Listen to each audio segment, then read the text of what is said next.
Hello dear students and friends, आप सभी को मेरे यूट्यूब चैनल नेशनल एजुकेशन में स्वागत है।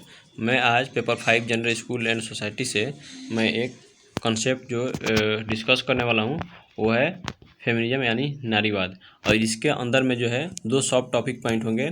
पहला हो जाएगा वेव्स ऑफ द फेमिनिज्म यानी नारीवाद की लहरें। और सेकंड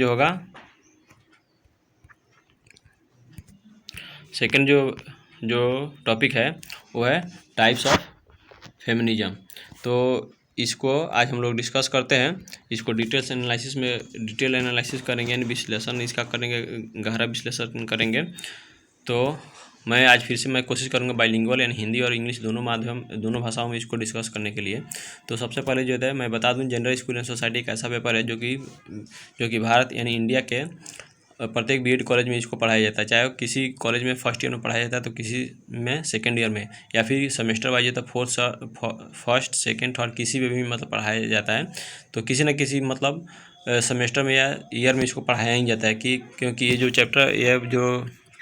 पेपर है बहुत ही इंपॉर्टेंट है। इसलिए क्योंकि हमारे समाज को समझने में जितना भी अब आज भी हम लोग इसी शताब्दी में जैसे में देखते हैं कि लैंगिक आधारित जो होता है शोषण होता है, उत्पीड़न होता है या फिर अन्याय होता है, तो इसको समझने के लिए, इसके समस्याओं को समझने के लिए जनरल स्कूल एंड सोसाइटी बहुत ही इंपॉर्टेंट है। सो प्लीज़ आपसे रिक्वेस्ट है कि अंत तक इस वीडियो को अंत तक जरूर देखे बने रहें, क्योंकि इस वीडियो के देखने के बाद हमको नहीं लगता कि आप लोगों को कोई समस्या होगा फेमिनिज्म या नारीवाद को समझने के लिए। आप किसी भी कोर्स या किसी भी नोट्स या फिर बुक को लेकर के आप पढ़ सकते हैं, आसानी से आपको समझ में आएगा।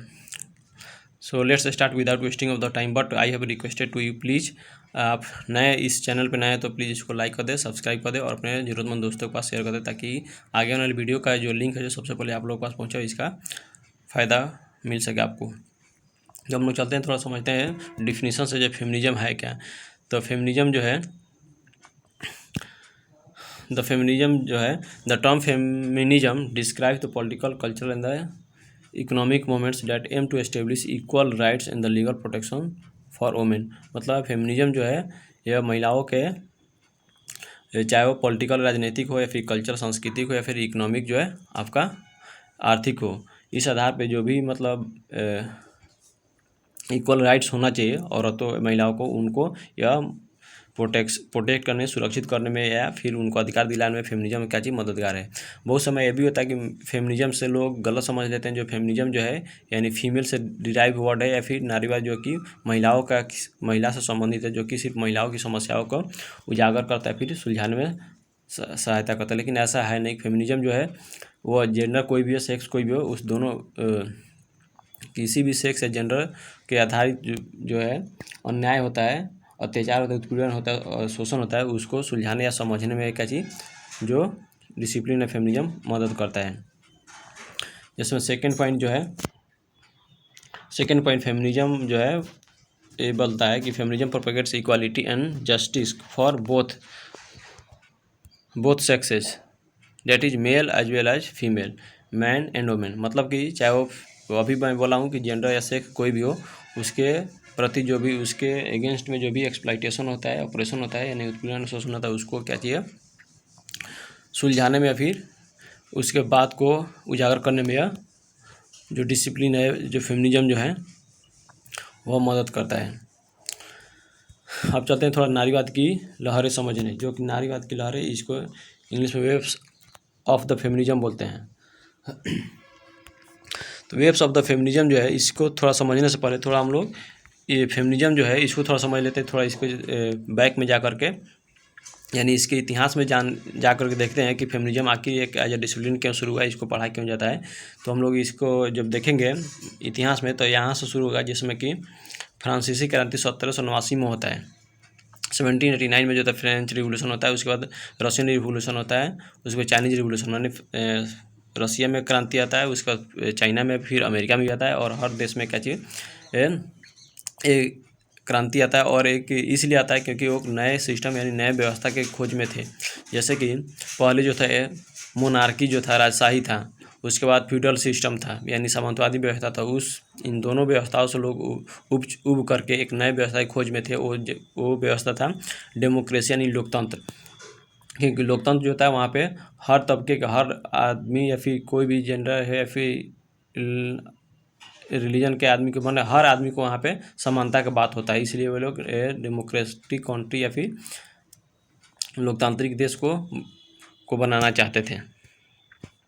तो वहाँ से मतलब इसका फेमिनिज्म को जो रूट है जुड़ा हुआ है। जैसे में कि फ्रेंच रेवोल्यूशन में 3 गो वर्ड जो होता है बहुत ही फेमस होता है, जिसमें liberty, equality and fraternity. Liberty का मतलब स्वतंत्रता और इक्वालिटी का मतलब समानता और फ्रेटर्निटी का मतलब भाईचारा। वहाँ से मतलब एक नए विचारधारा के सूत्रपात होता है, जहाँ पे हमेशा हर तबके के लोग के साथ क्या चीज़ स्वतंत्रता की बात होता है, समानता की बात होता है और भाईचारा की बात होता है।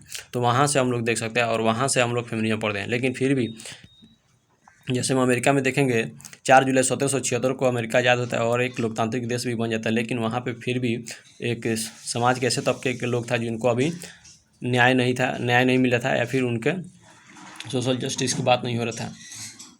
जैसे महिलाओं को वोटिंग राइट जो होता है जाकर 1919 में 19वीं संविधान संशोधन के तहत उनको वोटिंग राइट यानी राजनीतिक न्याय या फिर अधिकार मिलता है। तो यहाँ से जो है फेमिनिज्म का जो वेव जो होता है शुरू होता है 19वीं शताब्दी में। ठीक है, 19वीं शताब्दी में शुरू होता है। अभी तक ले 4 गो वेव मतलब है फेमिनिज्म में पढ़ा जाता है और चौथा वेव अभी चल भी रहा है। जैसे कि फर्स्ट वेव जो है, first wave, second wave, third wave और फोर्थ वेव। तो हम लोग इस चारों वेव को हम जानेंगे या पढ़ेंगे इसमें। तो सबसे पहला जो वेव है ये बताता है कि इसमें देखिए 4 पॉइंट में इसको डिस्कस कर दिया हूँ मैं। फर्स्ट वेव में हर वे में यही याद रखना कि इसका दौर शुरू कब से होता है, इसका इस दौर में इशू क्या रहता है और किसके प्रति लोग अपना जो है जो धरना प्रदर्शन कर रहे हैं किसके प्रति कर रहे हैं, किससे मतलब अपना हक मांग रहे हैं। ठीक है, तो यहाँ पे पहला जो पॉइंट है 19वीं century and the early 20th century. मतलब जो फर्स्ट वेव जो चलता है 19वीं शताब्दी में शुरू होता है और 20वीं शताब्दी के शुरुआत तक ले चलता है पहला वेव। और फॉर व्हाट मतलब किसके लिए, तो राइट टू वोट और इक्वालिटी। मतलब फर्स्ट वेव में कहते हैं इनको चाहिए था वोटिंग राइट चाहिए था, राजनीतिक समानता चाहिए था। अच्छा, मूवमेंट चाहिए था गवर्नमेंट। इनका जो मूवमेंट किसके अगेंस्ट में था, तो गवर्नमेंट। ये लोग गवर्नमेंट से अपना राइट टू वोट मांग रहे थे और इक्वालिटी समानता का। और यहाँ पे अमेरिका में देखिएगा फेमिनिज्म जो समाप्त होता है 19वीं अमेंडमेंट एक्ट में 1919 with the granting women's voting right. मतलब 1919 में जो होता है वोटिंग राइट इनको मिलता है। और तभी आकर के अमेरिका में क्या चीज़ उसी के साथ जो होता है अमेरिका में क्या होता है फर्स्ट वेव समाप्त होता है। तो यहाँ पर थोड़ा गलत लिखा गया, मैं इसको सुधार देता हूँ। 1919 होगा यहाँ पे।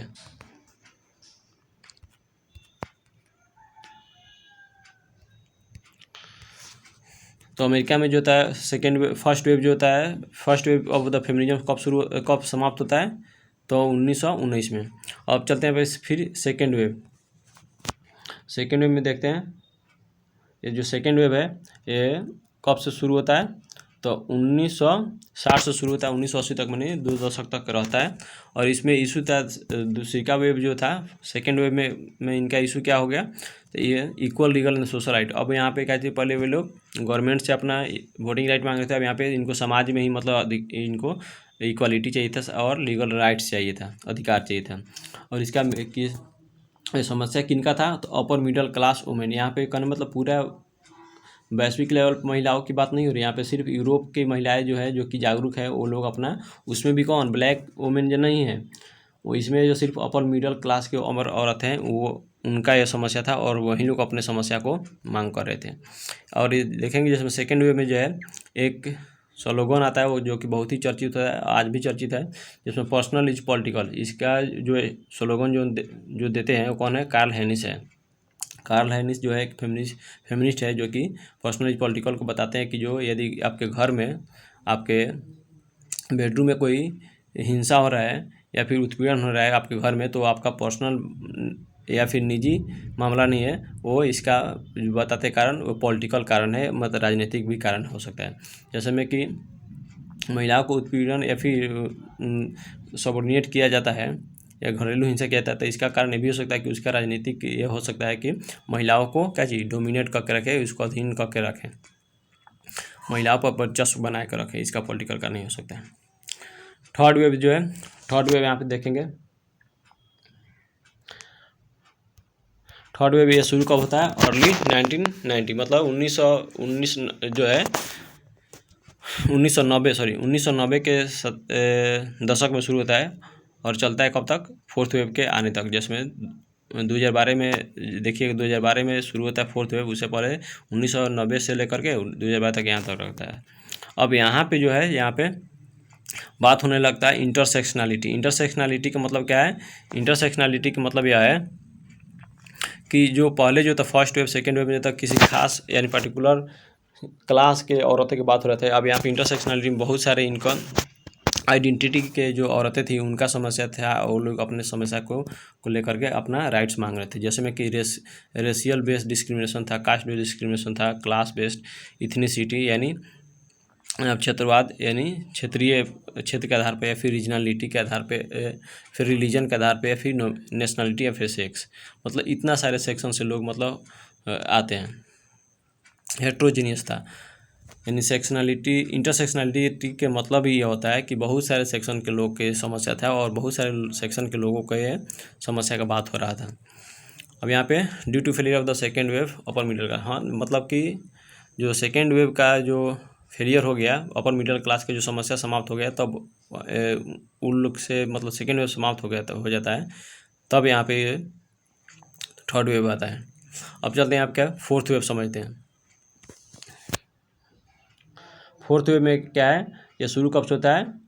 2012 में शुरू होता है। एक क्या चीज़ वर्चुअल मूवमेंट था। वर्चुअल मूवमेंट क्यों बोला जाता है? वर्चुअल मूवमेंट इसलिए बोला जा रहा है क्योंकि इस समय की जो औरतें जो थी वो रोड पे जाकर धरना प्रदर्शन नहीं कर रही है, बल्कि वो अपने ये इंटरनेट आ जाता है, इंटरनेट के माध्यम से बहुत सारे इंटरनेट के टूल्स और क्या चीज़ टूल्स और एप्लीकेशन को यूज करके ही अपना जो समस्या है उसको उजागर करती है। जैसे मैं कि देखिएगा ट्विटर पे जो हैशटैग मीटू ट्रेंड कर रहा था, वो फोर्थ वेव का ही मतलब उदाहरण है, जो कि अपना जो इशू जो था, समस्या था, वो लोग इंटरनेट के माध्यम से सरकार के पास पहुंचा रहे थे। Again focused on the intersectionality. अभी इसमें फोर्थ वे में भी इंटरसेक्शनलिटी की बात हो रहा था, मतलब racial caste and class ethnicity religion nationality जितना भी आइडेंटिटी है उस बेस पे जितना भी समस्याएं थे उसको ये लोग उजागर करते हैं। जिसमें आज भी देखते हैं वुमेन एम्पावरमेंट किया जाता है, क्योंकि जिसमें आज भी महिलाओं को शिक्षा से वंचित किया जाता है, बहुत ही कम महिलाओं को शिक्षा मिलता है, फिर ऐसा भी घरेलू उत्पीड़न या हिंसा होते रहता है। अब यहाँ पे चलते हैं टाइप्स ऑफ फेमिनिज्म पढ़ने। Types of feminism. तो दोस्तों फ्रेंड्स, आपसे रिक्वेस्ट है प्लीज़ अभी तक ले चैनल को सब्सक्राइब नहीं किया तो प्लीज़ इसको सब्सक्राइब कर दीजिए, लाइक कर दीजिए और अपने दोस्तों के पास शेयर कर दीजिए, ताकि मुझे भी मोटिवेशन मिलता रहे और आगे मैं इस तरह के वीडियो आप लोगों के लिए लाता रहूँ। तो यहाँ पे चलते हैं टाइप्स ऑफ द फेमिनिज्म पढ़ते हैं। तो टाइप्स ऑफ द फेमिनिज्म है क्या? इसमें क्या है, जो फर्स्ट सेकेंड थर्ड फोर्थ इस तरह ऑर्डरिंग किया गया है, इसको ऑर्डरिंग इसका याद रखना होगा। इसका जो है ऑर्डरिंग जो है उसको याद रखना होगा। ऑर्डरिंग इसलिए रखना होगा कि बहुत सारे एग्जाम में जो होता है सीटेट के एग्जाम में, फिर उसके बाद नेट का भी एग्ज़ाम दीजिएगा तो उसमें भी ये कभी कभी ऐसा होता है कि ऑर्डर पूछ लेता है, इसको क्रम में सजाएं। जैसे पहला जो होता है लिबरल फेमिनिज्म है, दूसरी का रेडिकल, तीसरी का मार्क्सिस्ट, चौथा जो होता है सोशलिस्ट आता है, और इस तरह से आगे बढ़ता है। फिर उसके बाद इको फेमिनिज्म आता है, उसके बाद स्टैंड पॉइंट फेमिनिज्म आता है, उसके बाद साइकोएनालिटिकल फेमिनिज्म आता है, फिर ब्लैक फेमिनिज्म। तो कम से कम 4-5 को ऑप्शन देता है, तो इसको 4 या 5 तक मतलब इसके क्रम के अनुसार यानी ऑर्डर के अनुसार इसको याद करके रखिएगा। तो पहला जो है हमारा पहला जो है लिबरलिज्म जो है, पहला लिबरल फेमिनिज्म यानी उदार नारीवाद इसको बोलते हैं। उदार नारीवाद में होता क्या है इसमें देखते हैं। इसमें स्ट्रगल कर रहे थे क्या चीज़ के लिए? वही अधिकार, राइट एंड इक्वालिटी के लिए। जो फर्स्ट वेव में जो था वोटिंग राइट के लिए और इक्वलिटी के लिए। तो यहाँ भी वही है, फॉर लिबरल फेमिनिज्म वो है, फेमिनिस्ट लिबरल फेमिनिस्ट वे है जो कि अपना अधिकार के लिए, समानता के लिए लड़ते हैं। ठीक है, पायनियर इमिनेंट, या फिर इसमें अभी इसमें याद एक और चीज़ रखना है कि जो लिबरल फेमिनिज्म है उदाहरण नारीवाद है, इसमें कुछ ऐसे फेमिनिस्ट है जो कि बहुत ही इनका मतलब महत्वपूर्ण भूमिका रहा, जिसमें कि मैरी ओल्ड जो है एक बुक लिखती है, vindication of the rights of the women. अच्छा, दूसरी का जो है बेटी फ्रेडन है जो कि ये बुक लिखते हैं द फेमिनिन मिस्टिक। इनका बुक याद रखना है, इनका नाम याद रखना है कि लिबरल फेमिनिज्म में कौन आता है, तो इनको याद रखना है दोनों को। ठीक है, अब चलते हैं फिर मैरी ओल्ड क्या बोलती है कि ईच इंडिविजुअल है जिसमें natural rights in society irrespective of his her sex. मतलब इनका कहना है, मतलब सेक्स या जेंडर कुछ भी हो, उनका ये कोई इंडिविजुअल इस जन्मता है तो उसका क्या चाहिए, एक नेचुरल राइट हो जाता है, मतलब उनका सार्वभौमिक अधिकार हो जाता है। जिसमें कि आप लोग जानते हैं कि जो हमारे मानव के दो अधिकार होते हैं। पहला जो होता है मानव अधिकार, जिसको ह्यूमन राइट्स बोलते हैं। इसका मतलब ये होता है कि जो कोई भी मनुष्य यदि इस पृथ्वी पर जन्मता है तो उसका बाई बर्थ ही उसको 3 प्रकार का अधिकार जरूर मिल जाता है, जिसमें उसको खाना खाने के लिए, उसको पेट भरने का अधिकार, दूसरी का आपका छत, और तीसरी का जो है शरीर को ढकने के लिए वस्त्र चाहिए। तो ये हमारा ह्यूमन राइट्स हो गया, मानव अधिकार। इसको कोई मतलब इसको कहीं भी, आप किसी भी देश में जन्मते तो इसको आपको छीन नहीं सकता है, इसको ह्यूमन राइट्स बोलते हैं, मानव अधिकार। दूसरा क्या होता है आपका फंडामेंटल राइट, जिसको मूल अधिकार बोलते हैं। तो मूल अधिकार जो होता है वो हर स्टेट कंट्री जो होता है अपने सुविधा अनुसार अपने नागरिकों को प्रदान करता है। जैसे भारतीय संविधान में देखिएगा तो अनुच्छेद 12 से लेकर 35 तक में जो है मूल अधिकार का उल्लेखित किया गया है। कितने प्रकार का अधिकार है वहाँ पे, 6 प्रकार का अधिकार को बात किया गया है। ठीक है, फिर ओल्ड ही जो होता है, मैरी ओल्ड जो होता है विंडिकेशन ऑफ द राइट जो उनका बुक है, उसमें फिर से आर्ग्यू करती है डेमोक्रेसी यानी लोकतंत्र उस समय तक ट्रू यानी सच्चा नहीं हो सकता जब तक कि महिलाओं को अधिकार नहीं मिले। तो सही बात है कि लोकतंत्र में तो हर तबके के, हर वर्ग के लोग का उसमें समानता होता है, उसके सब के वोटिंग राइट इक्वल होता है। तो जब मान के चलिए एक सेक्शन जो है एक तबका उस महिला को दरकिनार कर देते हैं तो वहाँ पर वो ट्रू डेमोक्रेसी नहीं होगा। यहाँ पर फिर से जो होता है आपका नेक्स्ट पॉइंट जो होता है जो मैरी ओल्ड ही बोलती है, women's confinement to the private space outside of the public arena. मतलब इसमें कहती है कि महिलाओं को जो होता है पब्लिक स्पेस यानी पब्लिक स्पेस से दरकिनार करके प्राइवेट स्पेस में इसको कन्फाइनमेंट कर देते हैं, माने करवास की तरह, जिसमें घर के अंदर बंद कर देते हैं तो बाहरी स्पेयर जो होता है उसे वो इंटैक्ट नहीं कर पाएगी, तो इसको नहीं समझ पाएगी। ये क्या चाहिए, इसको क्रिटिसाइज करती है, मतलब आलोचना करती है, ऐसा नहीं होना चाहिए। अच्छा, तब यह एक बात आ जाता है प्राइवेट स्पेस की क्या होता है और पब्लिक स्पेस का क्या होता है। तो यहाँ पे जो है दो, ये एक थॉमस हॉब्स हैं और पहला दूसरी का जो है जॉन लॉक्स। ये जो डिस्कस करते हैं जो public sphere and private sphere को बात करते हैं। तो प्राइवेट स्पेयर और पब्लिक स्पेयर होता है। प्राइवेट स्पेयर जो होता है आपके घर के अंदर जो होता है, और ये बोलते हैं कि सिविल सोसाइटी जो प्राइवेट स्पेयर वेयर जिसमें individuals can exercise their rights and the freely without the intervention of the state. मतलब ये इनका मानना है जो प्राइवेट स्पेयर होता है, जहाँ पे सिविल सोसाइटी होता है, वहाँ पे इंडिविजुअल होता है बिना स्टेट या कंट्री या सरकार गवर्नमेंट को बिना हस्तक्षेप के अपना राइट्स को एक्सरसाइज कर सकता है। मतलब कि प्राइवेट स्पेयर वो होता है अपने घर के अंदर जहाँ पे सरकार का हस्तक्षेप नहीं होता है, और पब्लिक स्पेयर होता है जो कि आपके घर के बाहर होता है, जिसमें घर से बाहर जिसमें निकले, मार्केट में निकले या फिर कहीं भी, तो प्राइवेट पब्लिक स्पेस कहलाएगा। अब यहाँ पे देखते हैं नेक्स्ट पॉइंट जो है, this kind of the feminism works with in the structure of the mainstream society to interact women into it and make it more positive individual women's right।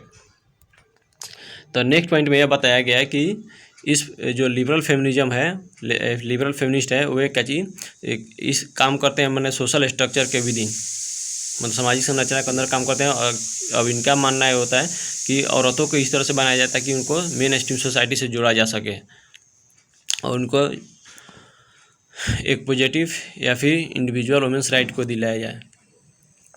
Next point जो होता है, they did not directly challenge the systems itself और the और the ideology behind the women's right. मतलब कि next point में यह discuss किया गया कि डायरेक्ट जो है सिस्टम को चैलेंज नहीं करते हैं। अब आते हैं सेकेंड जो है आपका रेडिकल फेमिनिज्म, इसको हिंदी में बोलते हैं उग्रवादी या फिर कट्टरपंथी नारीवाद।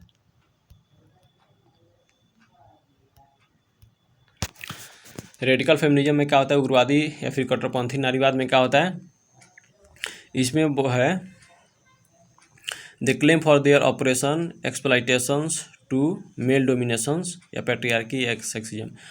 पहला जो है देखें लिबरलिज्म क्या चीज़, वो सरकार को गवर्नमेंट को ही कर रहे थे और इनका इक्वालिटी और वोटिंग राइट को जो समानता की बात कर रहे थे। और यहाँ पे जो आके ये लोग क्या चीज़ मांग रहा है, ये क्या चीज़ क्लेम करते हैं, एक क्लेम करते हैं इनका जो मतलब महिलाओं का उत्पीड़न या फिर शोषण जो होता है उसका मेन कारण क्या चाहिए, मेल डोमिनेशन है, यानी पुरुष प्रभुत्व है या फिर पैट्रियार्की जो कि पितृसत्ता बोलते हैं।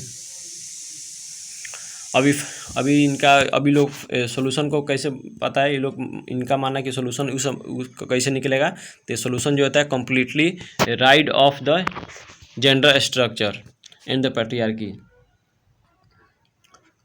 Completely right of the,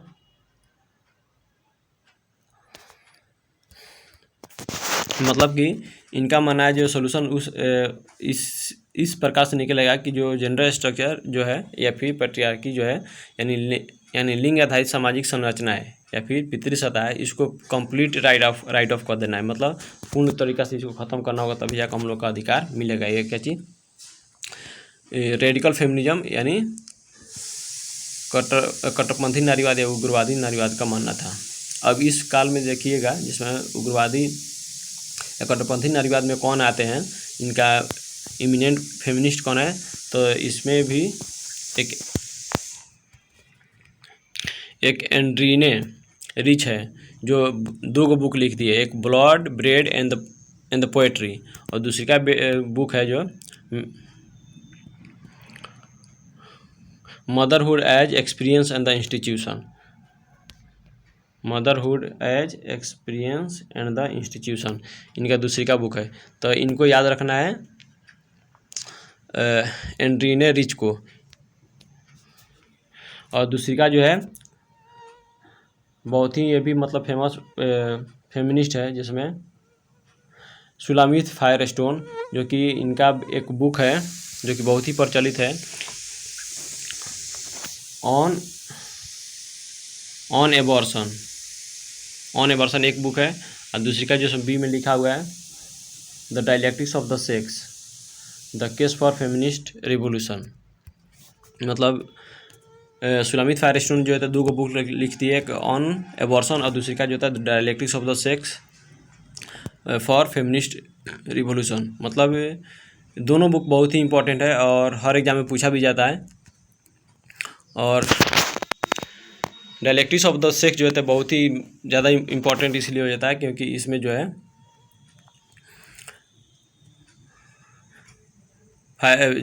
सुलामित Firestone जो है वो डायलेक्टिक्स ऑफ द सेक्स जो बुक है इसको एक मतलब फेमिनिस्ट के लिए क्या रिवोल्यूशन का काम करता है, मतलब केस स्टडी के रूप में इसका यूज किया जाता है। जितना भी फेमिनिस्ट जो है इसको केस स्टडी के रूप में इनका जो बुक जो डायलेक्टिक्स ऑफ द सेक्स है इसको यूज करते हैं। अब थर्ड हम लोग चलते हैं जो है थर्ड पॉइंट जो है मार्क्सिस्ट है, मार्क्सिस्ट फेमिनिज्म या फिर मार्क्सवादी नारीवाद इसको बोलते हैं। तो इसमें क्या है, तो थोड़ा मार्क्सिस्ट फेमिनिज्म जो होता है एक मतलब इस आया क्या से, थोड़ा इसको क्या चीज़ से लिंक है, थोड़ा इसको भी थोड़ा जान लीजिए। मार्क्सिस्ट फेमिनिज्म जो है मार्क्सवादी विचारधारा से, मतलब कार्ल मार्क्स के विचारधारा से ये लोग मतलब जुड़े हुए हैं और वहाँ से इन लोगों को प्रेरणा है, प्रेरित है ये लोग, मार्क्सिस्ट फेमिनिज्म या फिर मार्क्सवादी नारीवाद।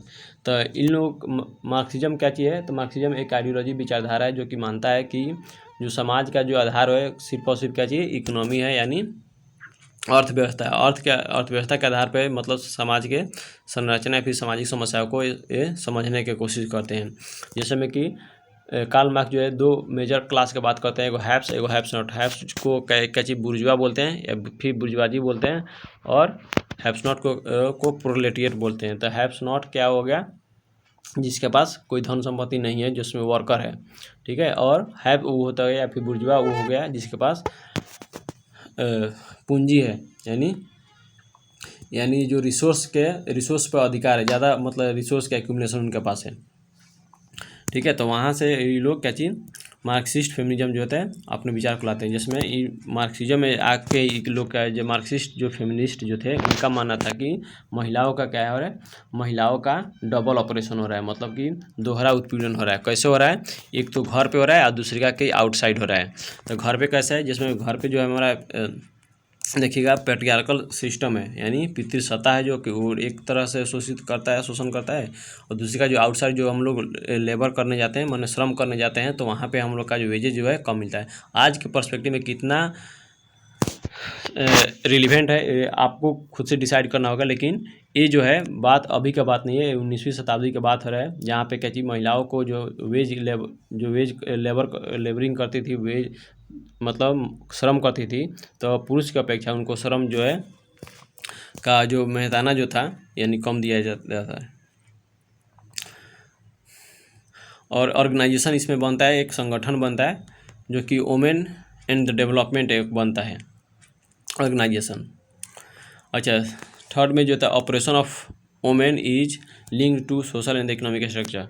अब इनका इस पॉइंट में बोलते हैं कि जो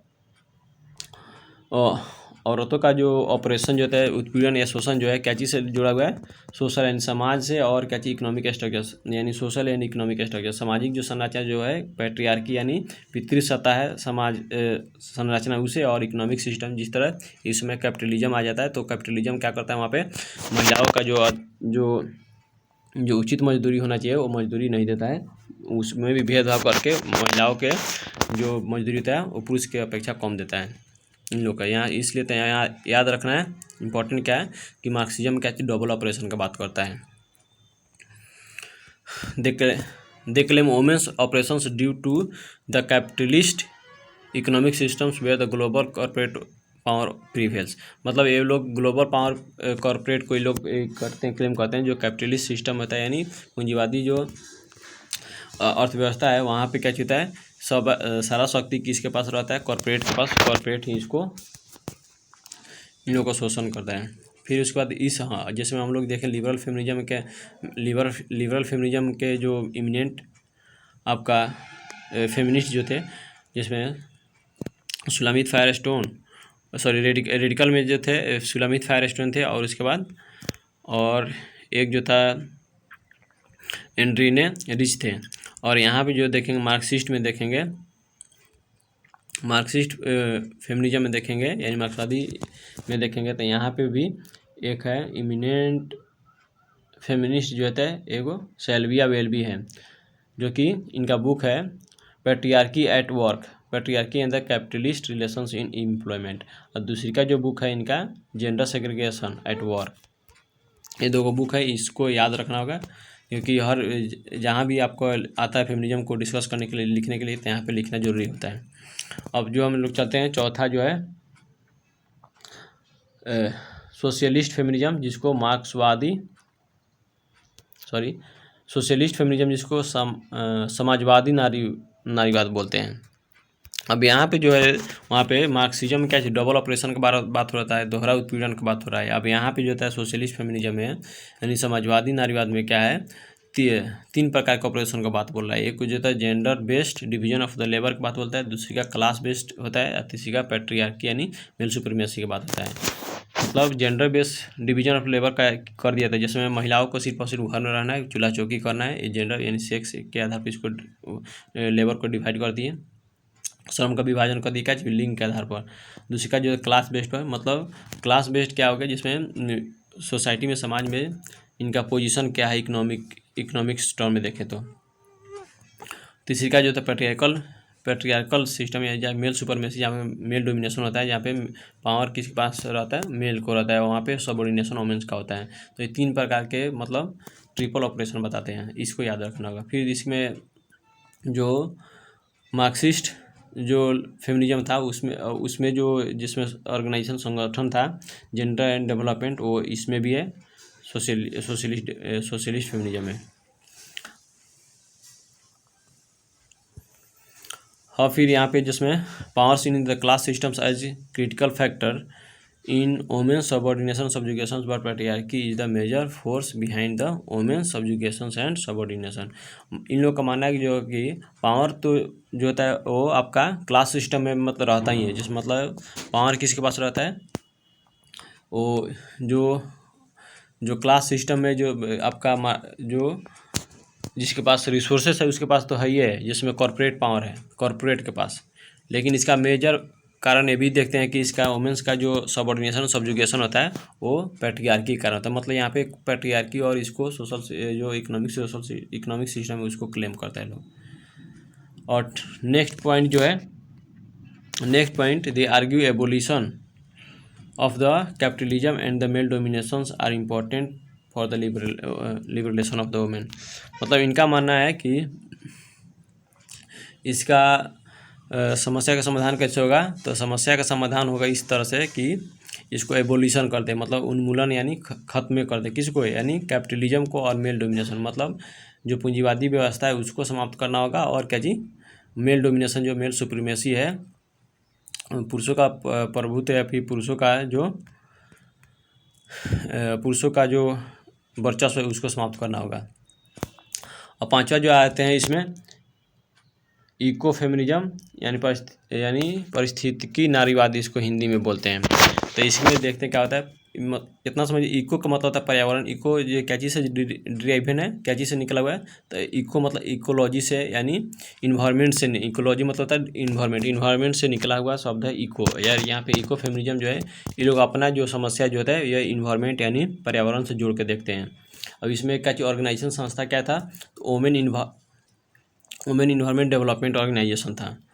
अच्छा, उसके बाद the term eco feminism coined by French writer. Eco feminism जो है एक जो वर्ड है, इसको ड्राइव इसको दिया किसने था, तो वो फ्रेंच का एक फेमिनिस्ट राइटर थी, इनका नाम था फ्रेंकोइज डी यूबोने, जो कि 1974 में एक शब्द थी इको फेमिनिज्म। और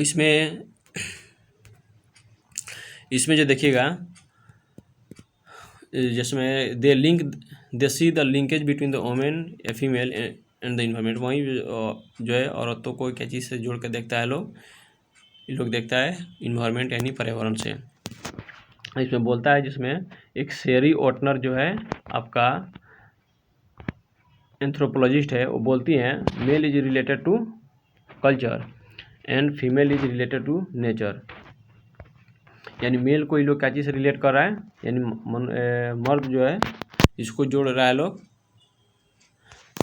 कल्चर से, यानी संस्कृति से। जैसे मेल जो है, मेल को रिलेट कर रहा है क्या जी, कल्चर से, यानी मर्द जो होता है वो संस्कृति से जुड़ा हुआ है। अच्छा, उसका जो फीमेल जो है रिलेटेड टू नेचर, यानी औरतों को जो जोड़ता है लोग, या क्या चीज़ नेचर से, यानी प्रकृति से जोड़ता है। औरत को क्या चीज़ से जोड़ता है, प्रकृति से, और मर्द को क्या से जोड़ता है, संस्कृति से। और क्यों जोड़ता है, थोड़ा आगे देखते हैं। क्योंकि मानना है कि nature is vulnerable and the culture is adapted. मतलब नेचर जो है मतलब असुरक्षित और विलुप्त है, उसी तरह से महिला भी क्या चीज़ असुरक्षित और विलुप्त है। और कल्चर क्या चीज़ एडेप्टेटिव है, जिस तरह मतलब मेल क्या चीज़ है कल्चर से, यानी मर्द जो है संस्कृति जुड़ा था, जो संस्कृति क्या चीज़ एडेप्टेटिव एडजस्टेबल है, वो कहीं भी एडजस्ट कर लेता है। तो उसी तरह से इन लोग जोड़ कर देखता है। इसमें पायनियर इमिनेंट फेमिनिस्ट कौन हो जाएगा, इको फेमिनिस्ट। तो भारतीय परिप्रेक्ष्य में देखिएगा, तो पहला है वंदना शिवा, दूसरी का कहते हैं बीना अग्रवाल। और उसमें वैश्विक परिप्रेक्ष्य में देखे थे तो कौन, जो कि वर्ड किसने दिया था, फ्रेंकोइज डी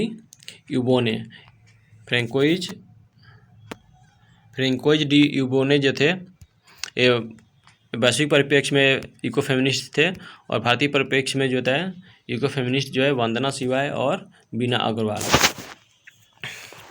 थोड़ा वीडियो थोड़ा लंबा हो सकता है दोस्त, लेकिन इसको थोड़ा आप अंत तक देखिएगा तो कभी भी आपको दूसरा वीडियो देखने की ज़रूरत ना पड़ेगा, फिर कहीं भटकने की ज़रूरत ना पड़ेगा।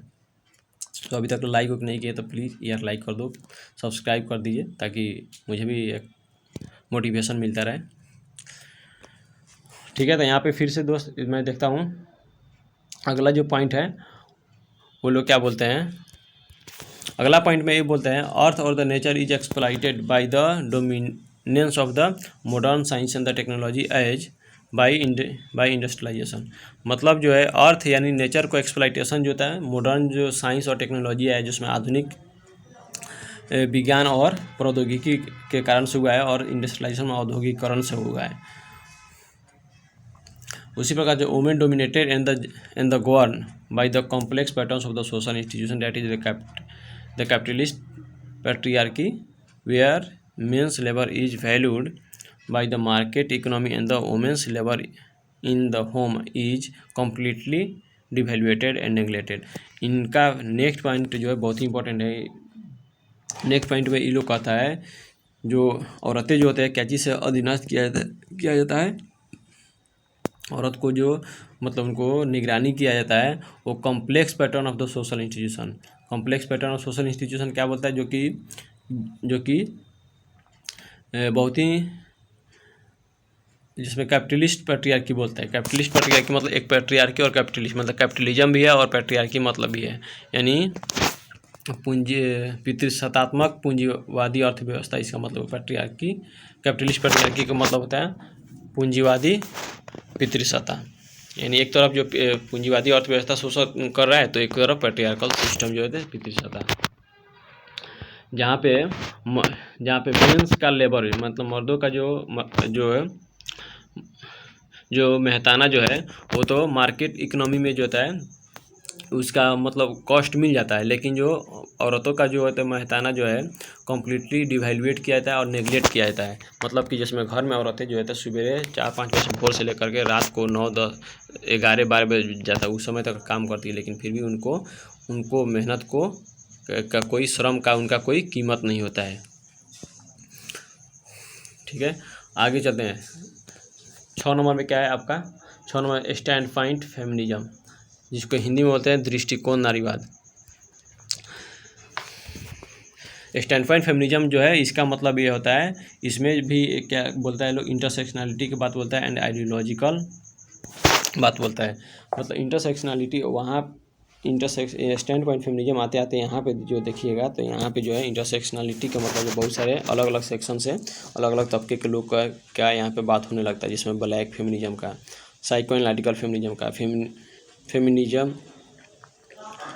उसके बाद वुमेनिज्म, दलित फेमिनिज्म, इस तरह से पोस्ट कॉलोनियल फेमिनिज्म एंड और उसके बाद है पोस्ट मॉडर्निस्ट फेमिनिज्म। इस तरह से मतलब स्टैंड पॉइंट फेमिनिज्म आते आते यहाँ पे एक बहुत सारा अलग अलग विचारधारा के लोग आ जाते हैं और बहुत सारे तरीके से लोग अपना फेमिनिज्म को देखते हैं।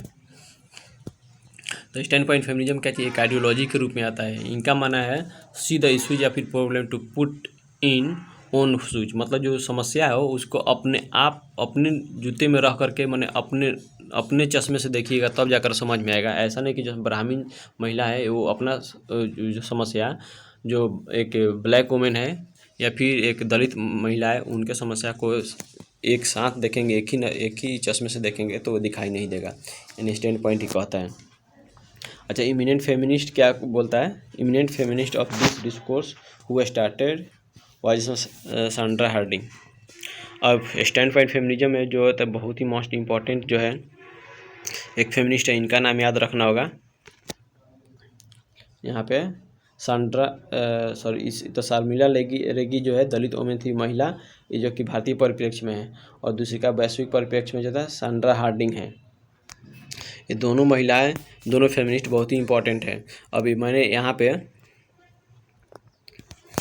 पे एक जो फिगर बनाया हूँ, यहाँ पे थोड़ा सा समझने की कोशिश कीजिएगा। एक जो यहाँ पे टॉप यानी पीक पे है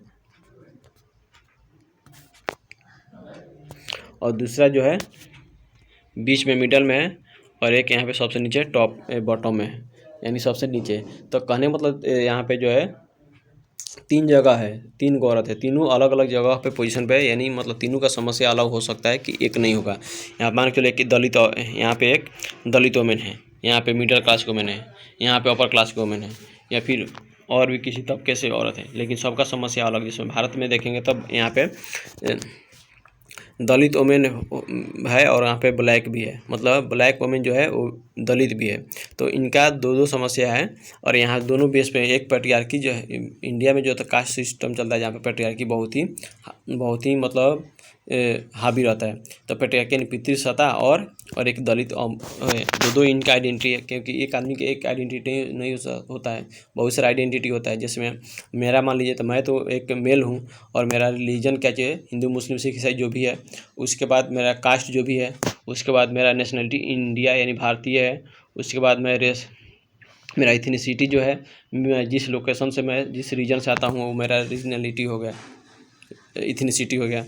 तो इस तरह से एक आदमी को बहुत सारा आइडेंटिटी पहचान हो सकता है। इस बेस पे मतलब जो समस्या थी उसको सुलझाने के लिए ये लोग स्टैंड पॉइंट बोलते हैं कि अपने चश्मे से देखना होगा, जिस आप कैटेगरी में आप जहाँ पे जिस पोजीशन में है वहाँ से। ऐसा ना कि जो दलित वोमेन का जो समस्या है वो आपका ब्राह्मीण वोमेन जो उनका समस्या के बराबर है, इक्वल है। अब चलते हैं यहाँ पे 7वां जो होता है साइको एनालिटिकल फेमिनिज्म बोलते हैं इसको। साइको एनालिटिकल फेमिनिज्म जो है मेनली कुछ नहीं है। साइको एनालिटिकल फेमिनिज्म ये सिर्फ और सिर्फ क्या चीज़ है, एक सिगमंड फ्रॉयड होते हैं जो कि ओडिपस कॉम्प्लेक्स का एक थियरी सिद्धांत देते हैं, उसको ही लोग क्रिटिसाइज करता है। और ओडिपस कॉम्प्लेक्स आगे दूसरे चैप्टर में आपको पढ़ना होगा, वहाँ पे इसको डिटेल से मैं बताऊँगा। बस आपको इसमें साइको एनालिटिकल फेमिनिज्म में आपको इतना ही रखना है, याद रखना कि सिगमंड फ्रॉयड का यह थ्योरी ओडिपस कॉम्प्लेक्स है, इसको इस हिंदी में ओडिपस परिसर बोलते हैं। इसको क्या क्रिटिसाइज यानी इसको आलोचना किया जाता है साइको एनालिटिकल फेमिनिज्म में। अच्छा, आपका 8वां आपका जो है ब्लैक फेमिनिज्म। लास्ट जो है आपका ब्लैक फेमिनिज्म, इसको हिंदी में बोलते हैं अश्वेत नारीवाद। अब इसमें क्या होता है थोड़ा इसको हम लोग देखते हैं डिटेल से। ब्लैक फेमिनिज्म डिकंस्ट्रक्टेड द वाइट यूनिवर्सलिटीज और universal biases of the dominant feminism. मतलब जैसे मैं अभी मैंने बोला हूँ कि जो स्टैंड पॉइंट फेमिनिज्म में आते आते जो है इंटरसेक्शनलिटी की बात हो रहा था और अलग अलग तबके से अलग अलग आइडेंटिटी के लोग जो अपना समस्या को सुलझा रहे थे और अपने अपने समस्या को उजागर कर रहे थे। तो यहाँ भी जो तो ब्लैक वोमेन, यहाँ पे ब्लैक फेमिनिज्म में तो ब्लैक वोमेन जो थी जिसमें अफ्रो अमेरिकन जो है यानी अफ्रीका से जो माइग्रेटेड वोमेन जो अमेरिका में गई, वहाँ पे अफ्रीका में अधिकांश लोग क्या चाहिए होता है, काला होता है, क्योंकि वे इक्वेटर के पास भूमध्य रेखा के कारण कि वहाँ के लोग क्या होता है काले होते हैं। तो अफ्रीका के लोग वहाँ पे माइग्रेट करके कहाँ गए, अमेरिका में, तो उसको अफ्रो अमेरिकन बोलते हैं। तो वहाँ पे जो औरतें गए तो उनके साथ बहुत सारा भेदभाव होता है। आज भी वहाँ पे ब्लैक एंड वाइट का इशू रहता है, जिस तरह इंडिया में कास्ट का रहता है। तो उन लोगों ने जो ब्लैक फेमिनिज्म जो होता है, जब ब्लैक फेमिनिज्म आया तो इन लोगों ने क्या चाहिए इस मिथ को या फिर इसको ब्लैक फेमिनिज्म जो है डिकंस्ट्रक्ट कर दिया वाइट यूनिवर्सल बायसेस। मतलब ऐसा ना कि मतलब सिर्फ जो बायसेस यानी भेदभाव होता है, अत्याचार होता है, वो सिर्फ वाइट कलर औरतें जो हैं उन्हीं के साथ। अब यहाँ फिर ब्लैक वुमेन स्ट्रगल अगेंस्ट, जिसमें racial, sexual, heterosexual forms and the including the class oppressions references by the struggle of the Afro American racial women. तो यहाँ भी वही बात है कि ब्लैक वुमेन जो था क्या चीज़ से लोग स्ट्रगल सफ़र कर रहे थे, संघर्ष क्या चीज़ से कर रहे थे, तो रेशियल, सेक्सुअल, हेट्रोसेक्सुअल मतलब विषम लैंगिक, इस आधार पर भी लोगों का भेदभाव या फिर अत्याचार हो रहा था, तो इससे लोग जूझ रहे थे। अब यहाँ पे रेफरेंस में एग्जांपल में दिया गया है क्या, एफ्रो अमेरिकन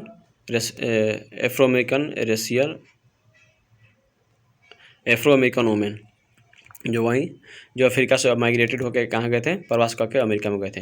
और इसका ब्लैक फेमिनिस्ट में थोड़ा इसका इमिनेंट फेमिनिस्ट कौन है, इसको थोड़ा याद रखना है, बहुत ही इंपॉर्टेंट मोस्ट भी है, जिसमें कि पैट्रिशिया हिल कोलिन जो है, इस ब्लैक फेमिनिस्ट जो है, ब्लैक फेमिनिस्ट में पैट्रिशिया हिल कोलिन जो होता है बहुत ही इंपॉर्टेंट होती है। एक ऐसा फेमिनिस्ट है जो कि पूरे सिनेरियो को चेंज करती है।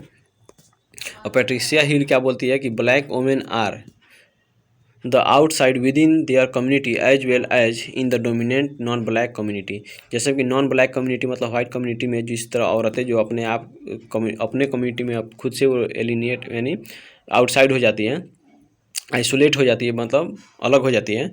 तो उसी तरह जो है ब्लैक वुमेन भी अपने, एक तो ब्लैक वुमेन का ब्लैक कम्युनिटी है, उसमें भी अपना जो ब्लैक वुमेन का जो ब्लैक वुमेन जो है वो अपने कम्युनिटी से खुद से क्या चीज़ आउटसाइड हो जाती है, अलग हो जाती है। थैंक यू दोस्तों, ये लास्ट तक आपको बने रहने के लिए मुझे बहुत बहुत धन्यवाद। यदि आप अभी भी लाइक नहीं किया तो प्लीज़ इसको लाइक कर दें, सब्सक्राइब कर दें और अपने दोस्तों के पास इसको शेयर कर दें, ताकि आगे आने वाले वीडियो का नोटिफिकेशन आप लोग के पास पहुँचे। Thank you.